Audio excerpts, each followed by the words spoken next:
Hey everyone, this is Second Impressions, estound's web series where we discuss real questions about marketing and provide business insiders insight on important issues related to business and marketing.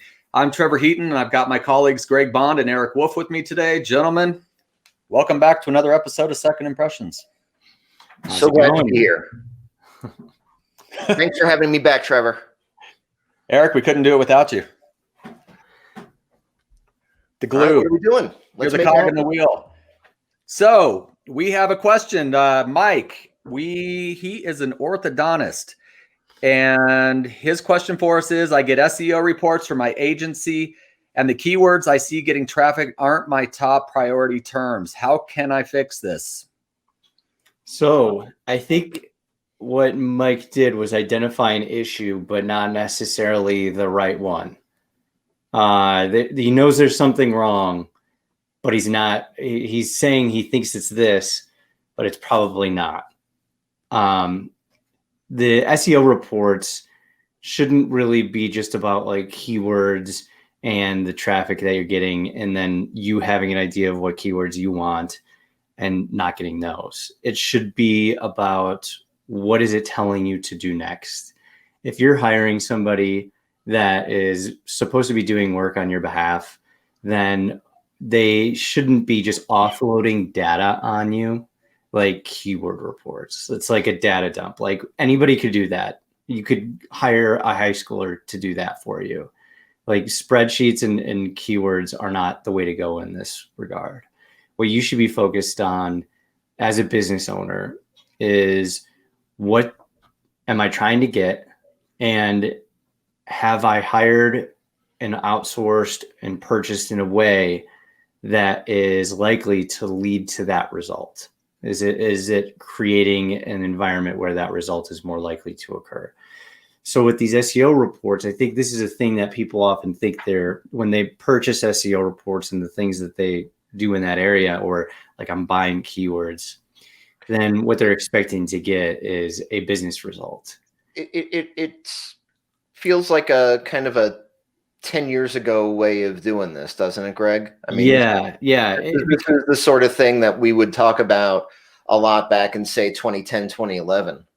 Yes, exactly. And unfortunately, there's a lot of those cases where people kind of learned how to use the web during that period of time.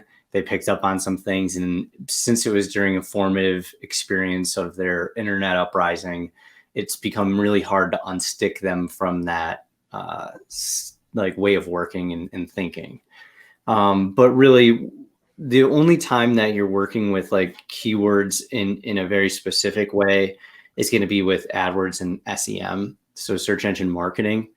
And in that case, you do want to be a little bit discerning about what keywords, because you don't want to be paying for clicks to words that aren't good for you. So it's good to have some idea of what keywords are there, so you know which ones to make negative, so you don't show up for negative keywords.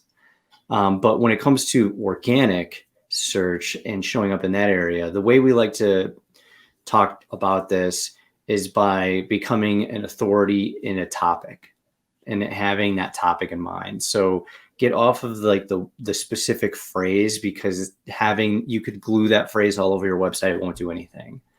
What works is if you become an authority, and what these SEO reports are preventing people from doing, and probably you in particular, is seeing the work that's necessary to become an authority for the topical area that you are passionate about or that your business exists in. And so the SEO reports make people, we'd refer to it as a slack tick. It makes people feel like they're doing something marketing related, but it has no bearing on business outcomes. And if I'm yelling at my SEO guys about not being number one for whatever, that's me being proactive about my marketing now. I'm not just paying the bill. That's a passive activity. When I take the step of actually dressing somebody down for not meeting my goal, whether my goal was a good one or not, I'm now being proactive. But the problem, I think, that what a lot of, and Greg hinted at it, but more than other marketing reports, I think that SEO reports tend to have like there's an aspect where it plays into your vanity as a business owner, because I want to be number one. If I don't see that the term that I am number one for the term that I want, I feel shortchanged. But the thing is that term is mine. That might not be the term that my customers care about. The term is completely subjective. It may not even be something that is achievable within the framework of Google. The way that Google works has even grown beyond this very sort of dogmatic view of what's number one and what's number two and what's number three. So I think that the idea that we should improve our SEO is probably a good one, but the idea that this is how we should go about it, or that this is how we're going to measure it, is probably not correct. Greg, you're the SEO expert of the group. I just gave really good advice. That was spot on. I didn't say that you weren't knowledgeable. I just Totally said irrelevant. he just totally gave me one of out of these. here. I did not. When's the last time you were right. an expert witness in a court case? Greg has done that. So I'm going to ask Greg this, not Greg. Okay. So in the I know a little bit about this because I've talked to Mike a little about this, and he has competitors in the market. So do you recommend that he's doing some research, having a company look at what his competitors are doing for keywords against what he's doing? How does he approach that? So he senses an issue. I would say that he's probably right that there is an issue. There needs to be a discussion of what the person, whoever is generating these reports, is recommending needs to be done. How are they distilling this data into usable information and actionable information that the business can either fail or succeed with? And so I think that's one of the issues with a lot of marketing companies is they do a lot of reports, and what it does is it avoids accountability. And it's not always about there's a difference between what the report says and what the report is telling you to do if you read it properly. And that I think is what Greg is getting at is what's the thing that this paperwork is suggesting, and how do we take this information and use it to our advantage? And if you're hiring somebody, it says from my agency, then they should be giving you pretty good advice in that area. You should, like, the SEO report should be a complement to what they're saying. It shouldn't be the main course. And so they're using the data to come up with their suggestions, and the suggestions are really driving the conversation. But if all you're getting is a report, then of course you're going to be mad at whatever the report's saying, because you're not getting the service that you probably need to get anyway to find success.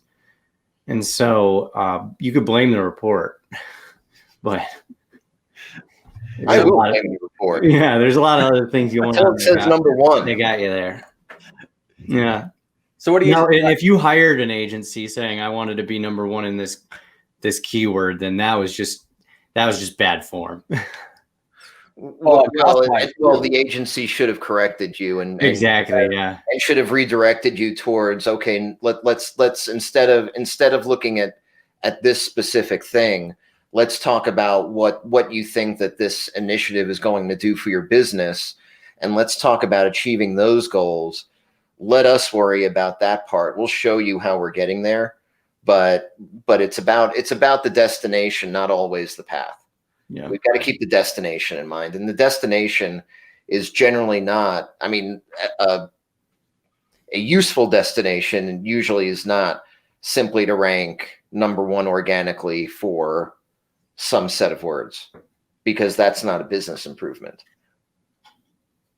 It's brilliant advice. Erik, you're blowing me away here. He's compensating. Hey, he's my boss. I've got to redirect a compliment here so I can dig myself out of my hole.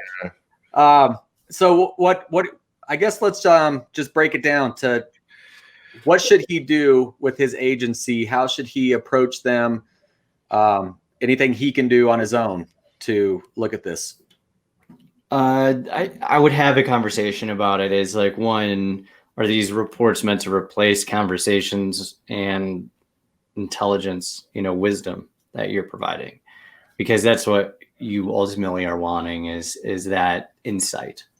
And then two, if they're not providing good insight that gives you some sort of like, this is a line that they could either meet or fail on, then they're just giving you horoscopes. So it's like you need to give wisdom and advice in a way that you can either achieve or succeed or fail. And so it sounds like there's a de facto failing occurring. So the next step would be to create some sort of success metrics. And one of those should be, I always know what to do next. I would say it's probably a good time to reset with the agency and go back to, let's document objectives, and the report should reflect, there's a lot of stuff out there that's interesting. We've got a ton of data, and a lot of it, if you sit down and look at it, you can go really deep and it's super interesting, but that data might not be helping you make decisions. And so start with the objective, and the report that your SEO company gives you should be to essentially show you whether or not you're meeting that objective, or where on the path you are, as opposed to giving interesting information that doesn't have a lot of utility. Right.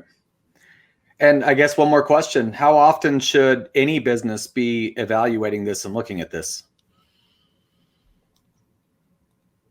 The report? The report. Yeah. When, if this is a concern, do you look at it when it's a concern? Can you be proactive with this? I would say get away from that. Like the report is probably not that useful to begin with. If we're trying to change the way somebody thinks about these SEO reports, it's not about the data and keywords. It's about what type of results you're getting as a business. And so like you asked a question back in that area, probably just like a business owner would, and we keep trying to redirect them to the things that they're concerned with, which is the business results they're driving.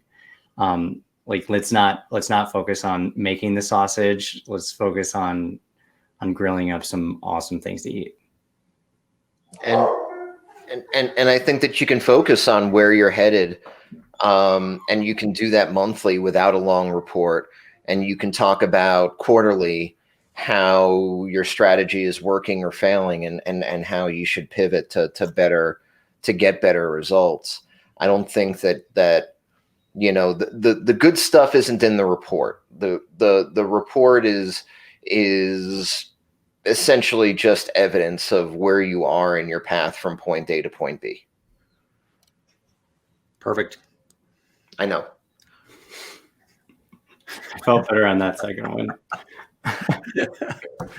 Just third time's the charm. Fourth time's the charm. All right. All right, guys. So I appreciate you answering that question. Mike, I hope you find that useful. If anybody else has found this information useful or leaves you with more questions, go ahead and send us an email to secondimpressions@estound.com.